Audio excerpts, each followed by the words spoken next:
মা ঘরে রান্না করছিল, এমন সময় ছেলে এসে মাকে একটা চিরকুট ধরিয়ে দিল, বললো যে মা তোমাকে একটা বিল দিলাম, বিলটা পরিশোধ করো।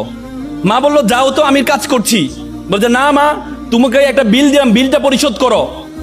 মা কাগজটা খোলার পর দেখলো ছেলে লিখেছে যে মা তুমি রান্না করার সময় বিভিন্ন সময় আমাকে বিভিন্ন জিনিস আনতে বলো, এটার জন্য 100 টাকা বিল। তুমি আমাকে গাছে পানি দিতে বলো, এটার জন্য 100 টাকা বিল। তুমি মাঝে মধ্যে দোকানে পাঠাও, এটার জন্য 100 টাকা বিল। মা এটা দেখে দাঁড়ানো অবস্থা থেকে বসে যায়। বসে যাওয়ার পরে বাবা তুমি লিখেছো? বলছে মা হ্যাঁ আমি লিখেছি। বাবা তুমি লিখেছো? বলছে মা হ্যাঁ আমি লিখেছি। বলো যে এক কাজ কর, তোমার জন্য আমি একটু নুডলস রান্না করেছি, নুডলসটা তুমি খাও, আর তোমার বিলটা আমি নিয়ে আসতেছি, তুমি একটু ওয়েট করো।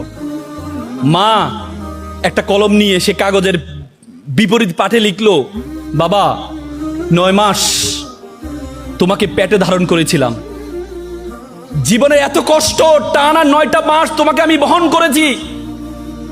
রাতে ইচ্ছে করতো একটু ডান পাশ হই, কিন্তু ডান পাশ হতাম না, আমার বাবুটা যদি পেটে ব্যথা পায় সেজন্য আমি ডান পাশ হতাম না। ইচ্ছা করতো একটু বাম পাশ হই, কিন্তু যে বাবুকে আমি দেখি নাই তার প্রতি আমার এত মহব্বত, আমি বাম পাশ হতাম না, যে আমার সন্তানটা যদি ব্যথা পায়। সেটার জন্য তোমার বিল 0 টাকা। তুমি জন্মগ্রহণ করেছিলে, জন্মগ্রহণ করার পর 2টা বছর যে পরিমাণ ঘুম ভেঙেছে আমার, যে পরিমাণ প্রায় 6 মাস টানা, 6 মাস পরিমাণ ঘুম আমি ঘুমাই নাই আমার সন্তানের জন্য, সেটার জন্য বিল 0 টাকা।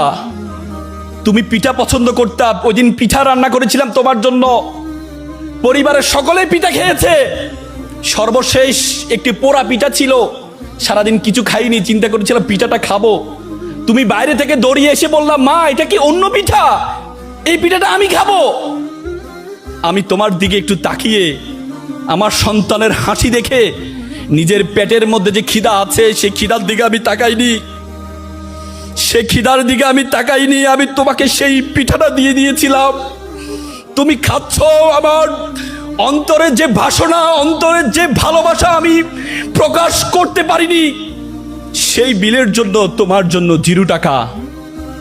সন্তানকে যখন দেয়া হলো, সন্তান এটা দেখে মাকে জড়িয়ে ধরে কান্না করে বলল মা তোমার কাছ থেকে কোনো বিল আমি চাই না। চুমু খেয়ে ছেলে কান্না করে দিয়েছিল। আজকে আমরা প্রতিদান